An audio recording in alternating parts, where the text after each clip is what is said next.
안녕하세요. 안나의 백지편지의 안나입니다. 안녕하세요. 최영란입니다. 2018년 새해가 밝았습니다. 58년 개띠인 우리는 올해 환갑을 맞이하게 되었어요. 60대를 살아가는 여인들의 일상을 전하는 안나의 백지편지. 이번 달 이야기에서는 나폴리라는 사부작 소설을 소개하면서 관계의 어려움에 대해 생각해 보려고 합니다. 작년에 안나와 저는 이태리 작가 엘레나 페란테가 쓴 나폴리 사부작 소설을 읽으면서 즐거우면서도 힘겨운 시간을 보냈어요. 사권으로 된 소설인데 무려 2,500페이지 정도의 분량이었어요. 1권부터 3권까지는 이미 나와 있었고 4권은 가을에 번역이 된다고 해서 손꼽아 기다렸어요. 그런데 출간이 늦어져 12월 말경에 나왔죠. 영란 친구가 재미있다고 지난 여름에 권해준 책인데 시원한 곳을 찾아다니며 하루 종일 읽은 날도 있었어요. 소설 속에 나오는 인물이 너무 많아 3권까지 읽은 후 파워포인트로 인물 도표까지 그려두었어요. 그때는 4권이 번역되지 않은 상태여서 몇 달을 기다리다 읽으면 맥이 끊겨 그 인물들을 기억하지 못할 것 같더라고요. 안나가 파워포인트로 인물 도표까지 만드는 열정에 놀랐어요. 이 책은 김영하 작가가 2016년 여름, 당시엔 1권만 출간되었을 때였는데 여름 휴가 때 읽을 도서로 추천한 책이었어요. 1권을 읽고 난 후에 몇 달을 기다려 2권을 읽을 때 누가 누군지 헷갈리곤 했는데 안나는 현명하게 인물 도표를 만들어 읽더라고요. 나폴리는 1944년에 태어난 릴라와 레누가 60년 가까이 친구로 지내면서의 일들을 소설로 쓴 거예요. 1권에서 66세 된 릴라가 세상에서 자신의 모습을 흔적도 남기지 않고 사라지면서 시작됩니다. 마지막에 릴라가 과연 어떻게 될까 궁금해하면서 그 두꺼운 책들을 쉼없이 읽어내려갔습니다. 1권 나의 눈부신 친구에서는 릴라와 레누의 유년기와 사춘기 시절의 이야기를 다루었어요. 어린 시절 친구 중에 별로 노력하지 않는데 똑똑하고 사람들의 시선을 독차지하는 친구가 있죠. 따라잡으려 해도 잡히지 않는 친구. 인생의 동반자이면서 경쟁자이면서 애정의 대상이자 증오의 대상이기도 한 그런 친구. 이 소설에서는 릴라가 레누에게 그런 친구였습니다. 레누는 작가가 되어 그 이야기를 글로써 엮어갔습니다. 1권을 다 읽었을 때 2권이 너무 궁금해지는 소설. 이런 소설을 접해보기는 처음이었어요.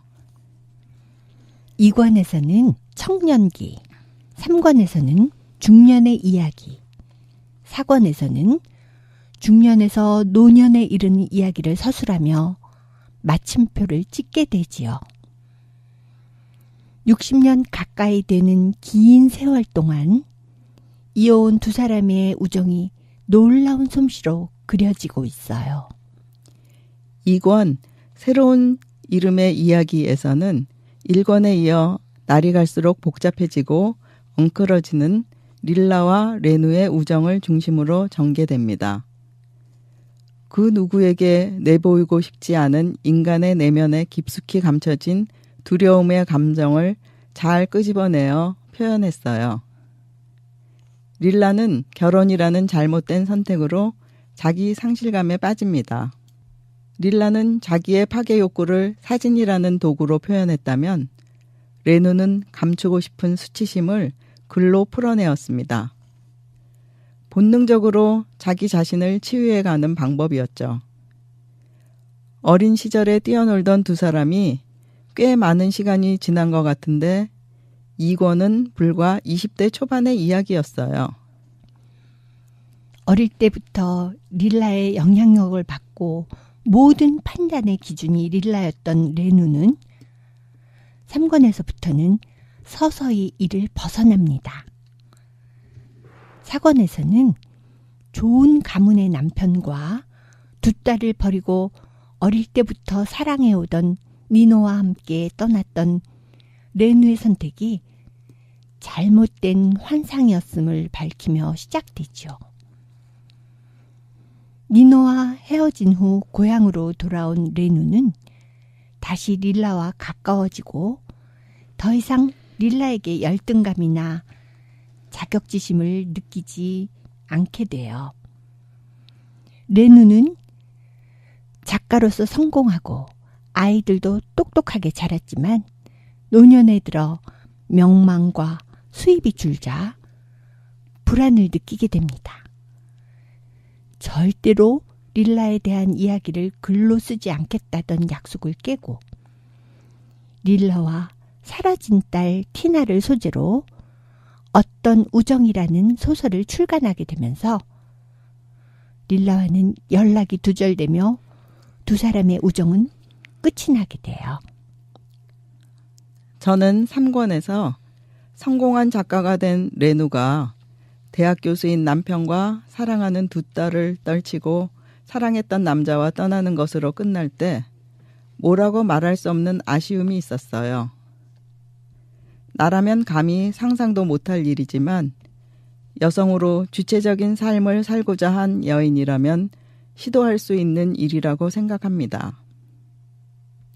2권에서의 주된 정서가 두려움이었다면 3권 떠나간 자와 머무른 자에서는 불안감이 주된 감정이었어요. 주로 레누의 이야기가 많았는데 임신과 출산에 대한 불안감, 살아온 날과 살아갈 날들의 불안감으로 끊임없이 고뇌하며 성숙해가는 순간들을 표현했어요. 4권 잃어버린 아이 이야기에서는 나폴리를 떠났던 레누와 나폴리에 머물렀던 릴라가 다시 만나게 되지만 결국 그들의 우정은 끝나게 됩니다. 마지막에 레누는 어릴 적 갖고 놀다 잃어버린 인형 티나와 릴라의 인형 누를 돌려받게 되는 반전이 나타나죠. 이걸 어떻게 해석해야 되는지 혼란스러웠어요. 어릴 때 그 인형들로 인한 사건으로 둘의 우정이 시작되었거든요. 그걸 어떻게 60년간 가지고 있었는지 모르겠어요. 릴라는 평생 자기 뜻대로 레누를 조정하고 이용했던 것일까라는 의문이 들었어요. 이 책을 읽으면서 결국 역사란 개개인의 삶이 모여 이루어진다는 것을 느꼈어요. 이태리의 한 도시 나폴리에서 일어나는 일이었지만 그 안에서 그 시대의 역사를 알 수 있었고 그 당시의 사회상을 읽을 수 있었어요. 지금 우리보다 조금 더 빨리 성의 개방이나 물질 만능주의나 경제 부흥이 일어났음을 알게 되었죠. 나폴리는 이태리의 축소판 아니면 유럽의 축소판이 아니었을까 생각해 보았어요. 이 책을 읽으며 행복하다는 느낌과 함께 아련한 통증을 느꼈죠. 다 읽고 난 후엔 이젠 이 책을 내려놓아야 한다는 아쉬움과 미련이 남았어요. 인간사에서 벌어지는 모든 이야기가 펼쳐집니다. 삶과 죽음, 고통과 번민, 사랑과 전쟁, 음모와 배신, 의리, 끝없는 욕망이 빚어내는 삶의 희노애락 등 모든 인간이 사는 게 다 똑같구나라는 안도감이랄까? 동질감 같은 걸 느꼈어요. 이 책을 읽으면서 제일 마음에 와닿은 문구가 있다면 성숙에 대한 표현을 한 글이었어요. 성숙이란 삶의 굴곡을 호들갑 떨지 않고 그대로 받아들이는 법을 배우는 것이라고 생각하기로 마음먹었다. 라는 귀절인데 많은 어려움을 겪으면서 물 흐르는 대로 살고자 하는 마음이 읽혀졌어요. 대하 드라마 같던 나폴리 사부작을 읽고 난 뒤에 박경리 선생님의 대하소설 토지가 떠올랐어요. 최참판댁 외동딸로 자기 주장이 강하고 총명하고 눈부시게 아름다운 미인이며 고귀한 기품을 지녔으면서도 기상이 센 여인. 최서희는 무척 매력적인 인물이지요.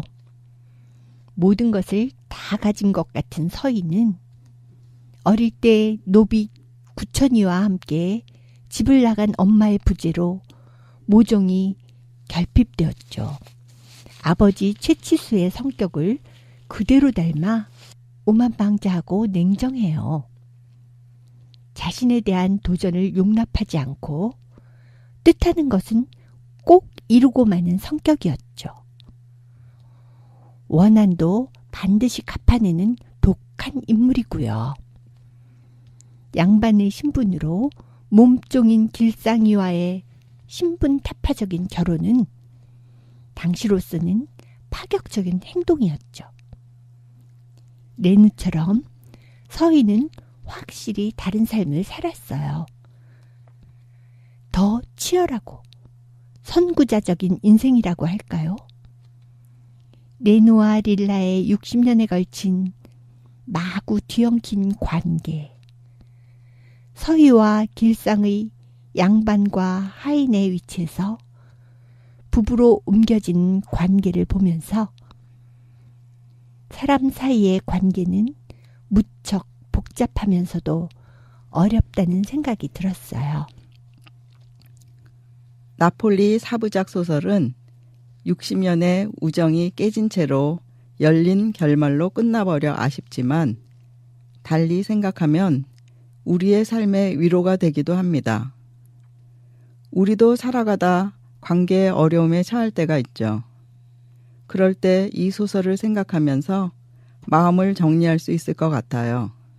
60년의 관계도 이처럼 서로에게 상처를 주고받는다는 생각을 하니 한 사람을 알아가고 있는 그대로 받아들이는 것이 얼마나 힘든 일인지 새삼 느끼게 되었어요.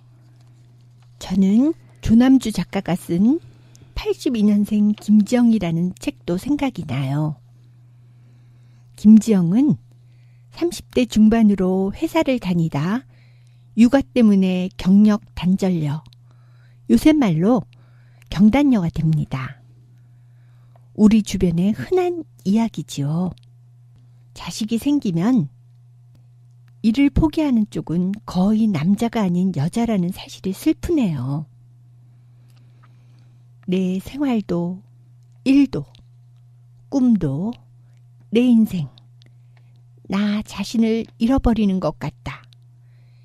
이게 이 땅에서 살아가는 젊은 여인들의 심정이라 많은 공감을 얻으며 베스트셀러가 되었죠. 82년생 김지영은 사회의 불만을 표출하지 못하고 점점 목소리를 잃어갑니다. 세상에 김지영들이 목소리를 낼 수 있게 우리 사회가 바뀌어야 된다고 생각해요. 부부 관계에서도 도와주는 것이 아니고 함께 하는 것이어야 하지요. 그래도 세상은 변하고 있죠. 얼마 전 독서 모임에서 여자라는 문제라는 책을 읽었어요. 30분이면 읽을 수 있는 책인데 느낌은 강렬했어요. 남자들 뒤에 가려져 있던 여자들을 선구자적인 몇 명의 여성들이 앞장서서 세상을 바꾸려고 노력하는 모습을 그림과 유머로 보여주었어요. 우습지만 웃을 수만은 없는 책이었죠. 어쨌든 세상은 변하고 그 변해가는 시대에 태어난 것이 감사할 뿐입니다. 릴라와 레누는 다른 사람들과는 달리 여성으로서의 위치를 확고하게 찾아가려고 했기 때문에 더 많은 갈등과 상처를 입게 되었던 것 같아요. 오래전 이태리 폼페이를 방문했다가 잠깐 들렀던 나폴리의 바닷가가 문득 떠오릅니다. 나폴리 소설을 읽고 나니 더 새롭게 느껴지네요. 오늘은 릴라와 레누뿐 아니라 모든 관계의 어려움을 겪는 분들을 생각하면서 윤수천님의 시 상처를 들려드리겠습니다. 지금까지 안나의 백지편지 14번째 이야기였습니다.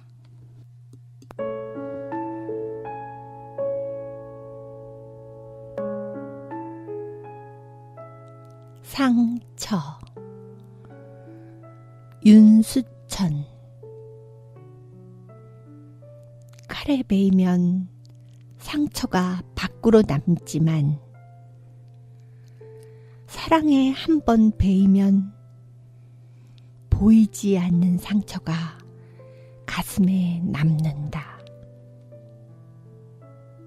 진실로 아름다운 사람은 아무도 모르게 상처를 지니고 가는 사람이다.